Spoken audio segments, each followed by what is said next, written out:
मनुष्य शरीर ईश्वर की मुक्ति का द्वार है और इस अंतिम समय को, क्योंकि ये मनुष्य शरीर बार बार नहीं मिलता है, तो वेदों उपनिषदों में लिखा है कि मनुष्य को इस क्षण भंगुर जीवन का अपने कल्याण में उपयोग करना चाहिए। पर क्योंकि इसमें चोर डाकू लुटेरे जल्दी घेरा डाल लेते हैं, उनसे बचना है। तो श्रुतियों स्मृतियों में, शास्त्रों में, उपनिषदों में, गीता में कहा है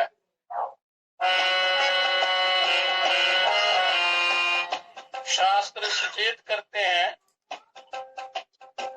कि मनुष्य को सदा होशियार रहना है। इन दुष्टों से बचने का जो उपाय है वो आपने ढूंढना है। वो क्या है कि आपने सतर्क रहना है, इनका प्रवेश अपने अंदर नहीं होने देना। तो ये क्या है?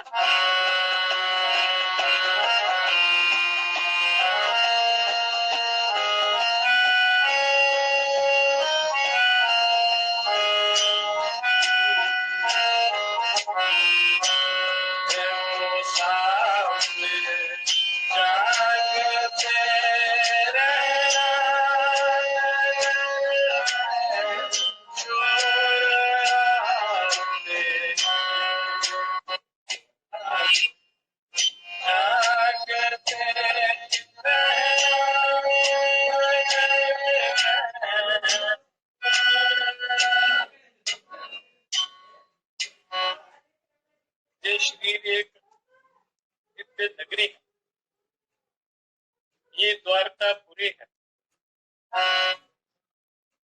और इस नगरी में कोई असुर, कोई दुष्ट, एक कोई विषय भोग प्रवेश ना कर जाए, इसके लिए अपने सतर्क रहना है।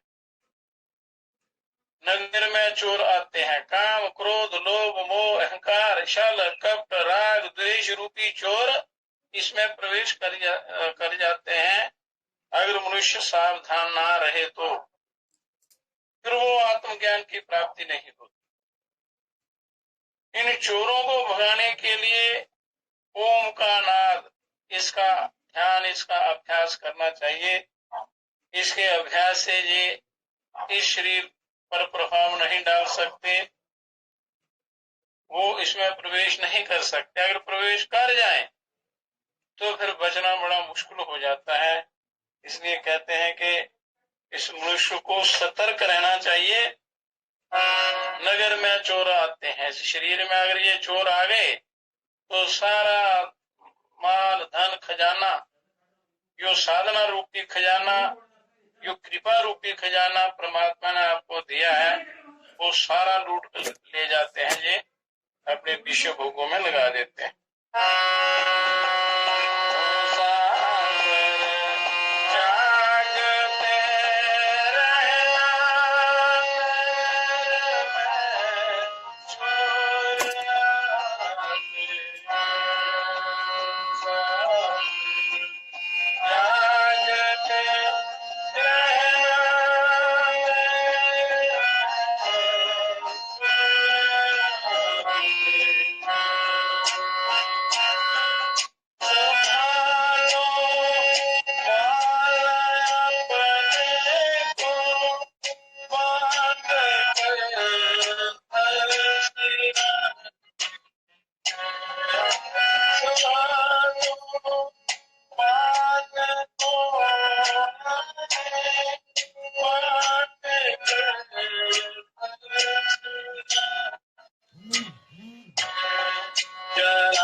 शरीर में भी वह 16 कलाएं विद्यमान हैं, वो वर्तमान हैं। जैसे ब्रह्मांड में 16 कलाएं हैं और उनमें जीवात्मा परमात्मा बैठे हुए हैं, ईश्वर, उसी प्रकार ये ब्रह्मांड का ये छोटा नमूना ये शरीर है। तो 16 कलाएं और परिपूर्ण ब्रह्म परम पिता परमात्मा भी इस शरीर के अंदर है। उन हृदयस्थ परमदेव पुरुषोत्तम को जान लेना ही उस 16 कला वाले पुरुष को जान लेना है। जो हृदय में बैठे हुए परमात्मा को जान लेता है तो वो इस 16 कलाओं वाले से युक्त पुरुष को भी जान लेता है। कहते हैं सर्ग के आरंभ का वर्णन करके जिन परम ब्रह्म का लक्ष्य कराया गया है उन्हीं का आप प्रलय के वर्णन से लक्ष्य कराते हैं। कहते हैं सा यथेमानध्या स्यायन्तमाना समुद्रायना समुद्रम प्राप्यास्तं गच्छन्ति विद्येते तासां नाम रूपे समुद्र इत्येवं प्रोच्यते। एवमेवास्य परिदृष्टुर्मा खोडकला पुरुषायना पुरुष प्राप्यास्तं गच्छन्ति विद्येते तासां नाम रूपे पुरुष इत्येवं प्रोच्यते। सा एषो खलु अमृतो भक्ति तदेशा श्लोकः। इसका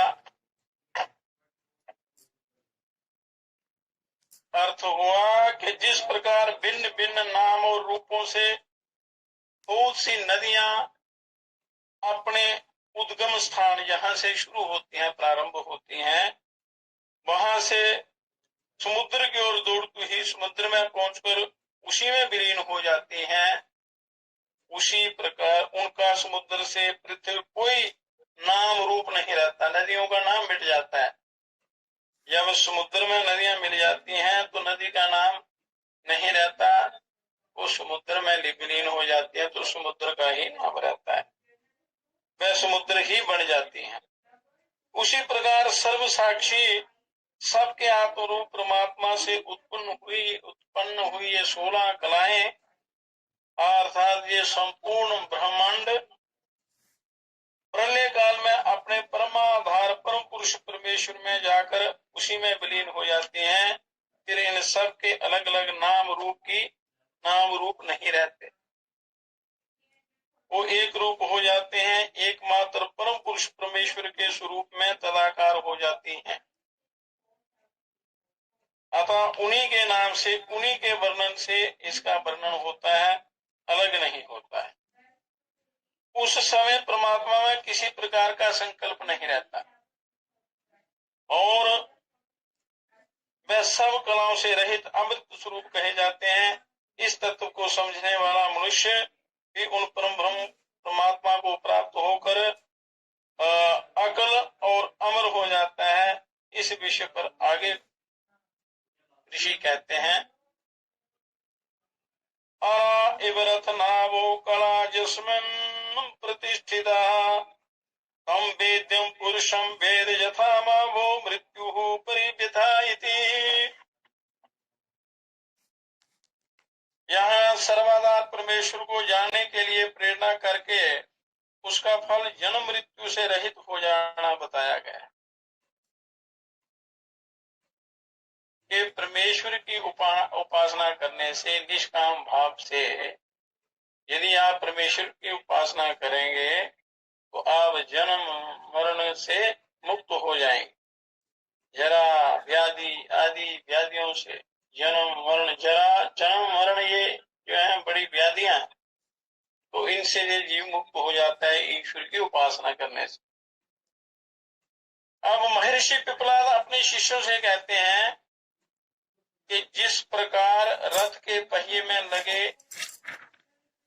वो अरे लगे रहते हैं, लगे रहने वाले सब अरे उस पहिए के मध्यम नाभि में प्रविष्ट रहते हैं। जो मध्यस्थ नाभि होती है वहां रहते हैं जुड़े हुए।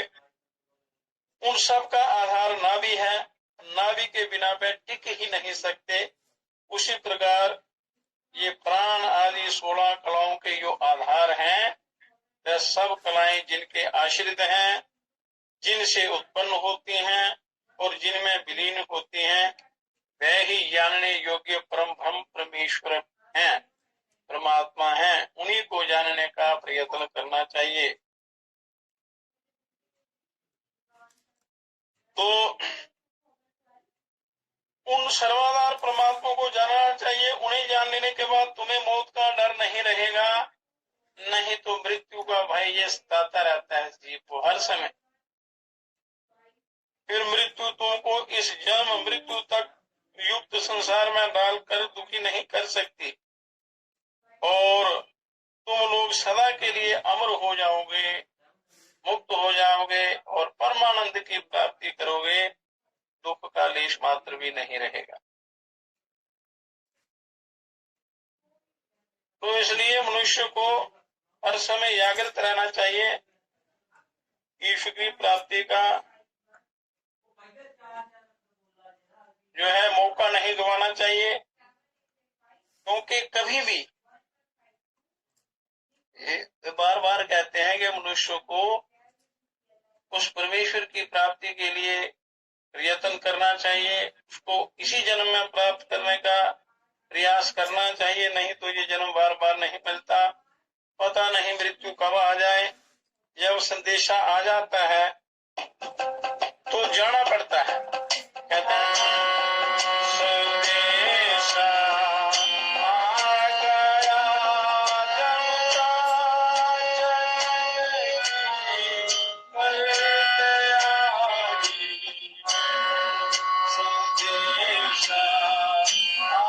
गया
मनुष्य इस माया जाल में फंसकर अपना सर्वस्व को देता है, अपने लिए वो सामान इकट्ठा नहीं करता, भजन रूपी साधन, भजन रूपी सामान, वो भजन रूपी तैयारी नहीं करता। इस मृत्यु का पता नहीं कब आ जाए, पर जमराज संदेश भेजते रहते हैं, मनुष्य के बाल सफेद होना शुरू होते हैं, ये पहला संदेश है, फिर कान बंद हो जाते हैं। इस प्रकार धीरे धीरे धीरे ये मृत्यु की निशानियां सामने आती हैं, शरीर जर्जर हो जाता है, वृद्ध हो जाता है, कोई काम नहीं कर सकता, ना संसार का भजन हो सकता है। उस समय भजन इस शरीर में होश रहते रहते ही हो सकता है, युवावस्था में ही हो सकता है, वृद्धावस्था के लिए इसका इंतजार नहीं करना चाहिए, क्योंकि वृद्धावस्था में कोई भी पुरुषार्थ सिद्ध नहीं होता, सिवा बीमारियों के कुछ भी नहीं हो सकता। बीमारियां लग जाती हैं, शरीर कमजोर हो जाता है, और परिवार वाले भी नहीं चाहते, और ये शरीर दुखी करता है, तो जीव बड़ा भयंकर घोर दुख में फंस जाता है, ना भजन होता है, ना माया में सुख, ना राम की प्राप्ति। तो यह सब स्वार्थ से भरे हुए हैं संसार में, कोई किसी का नहीं है, केवल धर्म ही आपका मित्र है, वही आपका सहायक है। तो मर्यादा का पालन करते हुए अपने धर्म का अनुसरण करना चाहिए। जो धर्म से विरुद्ध चलते हैं, तत्काल उनका अनुसरण छोड़ के अपने कल्याण के रथ पर चलना चाहिए, उनको भी चलाने का प्रयास करना चाहिए। कहते करो जय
तो इस प्रकार मनुष्य का जीवन बड़ा अनमोल है, समय व्यर्थ नहीं गंवाना चाहिए, मनुष्य को ईश्वर का चिंतन करना चाहिए, उस पर भरोसा करके।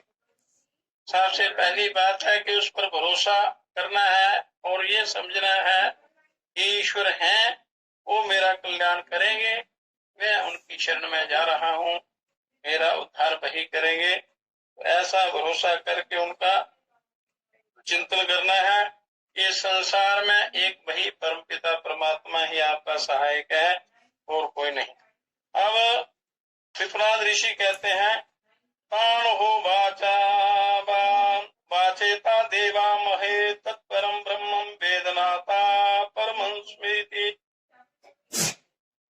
इस इतना उपदेश करने के बाद महर्षि पिपलाद ने परम भगवान सुकेशा, परम भाग्यवान सौभाग्यशाली सुकेशा आदि सौ ऋषियों को संबोधन करके कहा कि हे ऋषियों, इस परम ब्रह्म परमेश्वर के विषय में मैं इतना ही जानता हूँ, इनसे पर अर्थात श्रेष्ठ अन्य कुछ भी नहीं है। मैंने तुम लोगों से अनेक विषयों में जो कुछ कहना था वह कह दिया। आप भली प्रकार उसको समझकर उसका अभ्यास करना। अंत में कृतज्ञता प्रकट करते हुए मैं शिष्यगण महर्षि को बारंबार प्रणाम करते हुए कहते हैं, ते तुमर्चन्त स्वहीना पिता जो अस्माकं विद्यायाः परं पारं कार्यसीति नमः परम ऋषिभ्यो नमः परम ऋषिभ्यः। इस प्रकार आचार्य पिपलाद से ब्रह्म का उपदेश पाकर सौ ऋषियों ने पिपलाद की पूजा की और कहा कि हे भगवान, आप ही हमारे वास्तविक पिता हैं, जिन्होंने हमें इस संसार समुद्र के पार पहुंचा दिया है।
जहाँ कपट ही कपट, हर व्यक्ति एक दूसरे से कपट करता है और ये सारा धंधा दिन रात यही चलता रहता है। बेईमानी, पैसा पैसा पैसे के लिए मनुष्य अपना धर्म कर्म मान मर्यादा सब कुछ त्याग देता है और खाली हो जाता है, अपना धर्म कर्म सब लुटा देता है।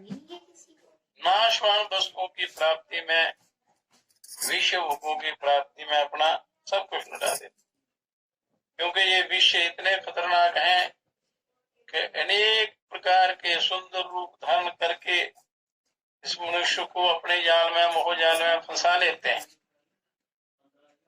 मोर इतना सुंदर होता है, उसका स्वरूप देखने में बाहर से बड़ा सुंदर लगता है, पर सांप को भी खा जाता है। उसी प्रकार ये विषय भोग बड़े लुभावने लगते हैं, पर ये इस मनुष्य जीवन का पतन कर देते हैं, खा जाते हैं, खाली कर देते हैं, खोखला कर देते हैं। आत्मज्ञान तो दूर रहा, पर ये मनुष्य सही मनुष्य भी नहीं बन सकता।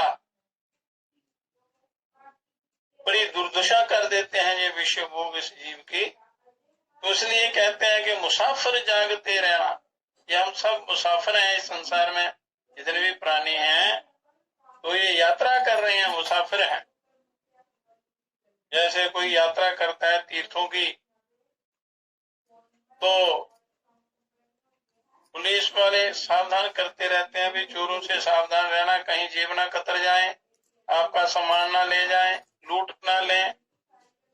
उसी प्रकार ये वेद शास्त्र ऋषि मुनि सदगुरु गुरु लोग ये मनुष्य को सचेत करते हैं कि इन विषय भोगों के जाल से बचना, काम क्रोध मोह लोभ रूपी लुटेरों से, डाकुओं से बचना। ये महान लुटेरे हैं। तो इनसे बचने का उपाय है भजन, ईश्वर का चिंतन, आत्मज्ञान की प्राप्ति, सत्संग, ईश्वर चर्चा और शास्त्रों के बताए हुए मार्ग पर अपने जीवन को पवित्र बनाना, तभी आप अधिकारी बन सकते हैं। फिर कहते हैं कि इस संसार की किसी भी वस्तु का भरोसा नहीं, इनके संसारी जीवों का भरोसा नहीं करना।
ये संसारी मायावी लोग, इन पर भरोसा नहीं करना,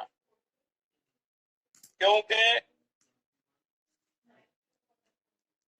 ये प्रीत अपने स्वार्थ के कारण ये प्रीत लगाते हैं, अपना बनाते हैं, फिर मतलब अपना स्वार्थ पूरा होने के बाद ये धोखा दे देते, फिर वो हटा देते हैं और उसको गहरे शोक में डाल देते हैं, वो लुट जाता है।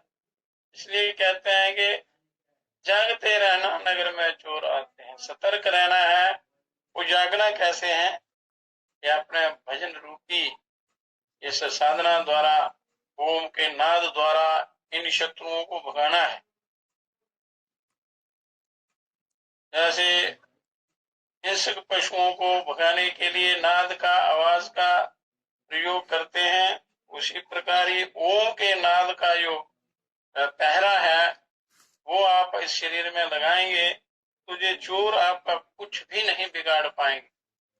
तो कल जो कथा सुनी थी ओम की उपासना,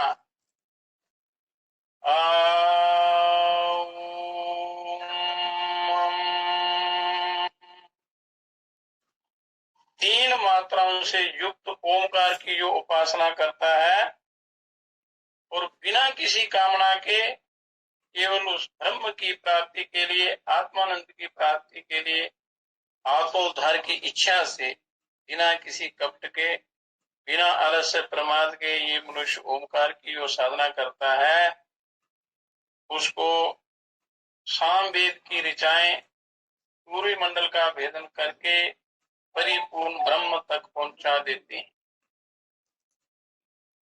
तो जो इच्छा रखकर ओम की साधना करता है, भोगों की कामना को लेकर या स्वर्ग की प्राप्ति की कामना लेकर, तो उस पुण्य को प्राप्त करके शरीर छोड़ने के बाद तुरंत पुनः इस लोक में आ जाता है सुख दुख भोगने के लिए। ये क्रम इसका चलता रहता है, मुक्ति नहीं होती, कल्याण नहीं। जो स्वर्गीय कामना से ओमकार की उपासना करता है तो उसका फल शरीर छोड़ने के बाद उसको स्वर्ग लोक की प्राप्ति होती है। वहां के भोगों को भोग कर उसको पुनः इस मृत्यु लोक में आना पड़ता है। पर यो निष्काम भाव से उस ओमकार की साधना करता है। ओमकार उस परिपूर्ण ब्रह्म परम पिता परमात्मा का बड़ा ही परम पवित्र नाम है। तो निष्काम भाव से जो साधना करता है तो वो ब्रह्म लोक को प्राप्त होता है, उसका जन्म मरण कट जाता है और उस नित्य आत्मानंद ब्रह्मानंद की प्राप्ति होती है, मिल जाता है। यहाँ इस संसार में किसी का पक्का ठिकाना नहीं है। अपने पक्के ठिकाने के लिए अपने यहाँ पर साधना अभ्यास तब करना है। विषयों का मारा जीव जो है ये भटकता रहता है, चित्त शांत नहीं होता, बड़ा चिता की तरह, चिता की अग्नि की तरह जलता रहता है अज्ञान के कारण। जब ज्ञान हो जाता है तो मनुष्य को रास्ता मिल जाता है ईश्वर की प्राप्ति का। तो इसलिए मनुष्य को अपने उद्धार का प्रयत्न करना चाहिए। वो कहते हैं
तो अपने शरीर रूपी इस दिव्य महानगर में किसी को, इन चोरों को घुसने नहीं देना है। ओमकार रूपी कवच लगाकर इनको रोकना है। जब ओम का नाद आप उच्चारण करेंगे, उसका ध्यान करेंगे, तो ये सारे असुर भाग जाएंगे। ये आपके श्री नगरी में डेरा नहीं डाल सकते, नहीं तो ये इस सुंदर काया को ये नष्ट भ्रष्ट कर देते हैं। इस नगरी को, अयोध्या नगरी एक कल्याण की नगरी, और इसको लंका नहीं बनाना है, असुरों का साम्राज्य नहीं बनाना है। यहाँ उस ब्रह्म ज्ञान की प्राप्ति आपने करनी है अपने हृदय से। अब वो शहु ऋषि महर्षि पिपला जी से प्रश्न कर रहे हैं।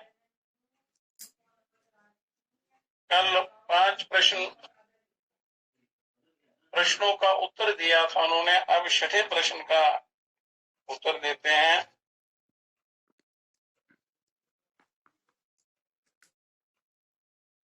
अथ हैनं सुकेशा वरदाया प्रपक्ष भगवन्नी हिरण्यनाभा कौसल्यो राजपुत्रो मामुपेत्येतं प्रसन्नं पृष्यत खूडुष्कलं भरद्वाज पुरुषं वेदथ तमहं कुमारम् अब्रुवं नाहमिमं वेद यद्यहमिम वेदिखं कथन्ते नावक्ष्यमिति स्मूलो वा एषा परिशुष्यति यो अनृतं वदति तस्मान्नहार्यमृतं वक्तुं महसा तूषणे रथमारुह्य प्रव्राजतं त्वापृच्छामि क्वासो पुरुषः इति। यहाँ ऋषि ने अपनी अल्पज्ञता और सत्य भाषण का महत्व प्रकट करते हुए 16 कलाओं वाले पुरुष के विषय में प्रश्न किया है। ये 16 कला संपूर्ण है। ये 16 कलाओं वाला पुरुष कौन है? ये 16 कलाएं क्या हैं? वह बोले कि हे भगवान, एक बार कौशल देश का राजकुमार हिरण्य नाम मेरे पास आया था। उसने मुझसे पूछा कि हे भरद्वाज, क्या तुम 16 कलाओं वाले पुरुष के विषय में? वो प्रेम, वो श्रद्धा होनी चाहिए। उन परम ब्रह्म पुरुषोत्तम का तत्व समझाने के लिए संक्षेप से सृष्टि क्रम का वर्णन करते हैं।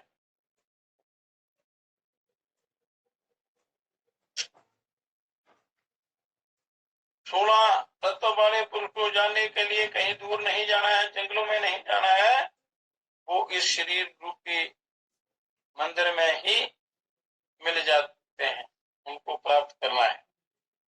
अब समझाने की दृष्टि से कहते हैं सृष्टि का क्रम।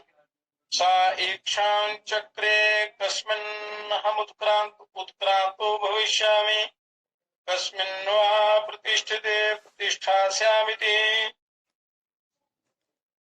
महासर्ग के आदि में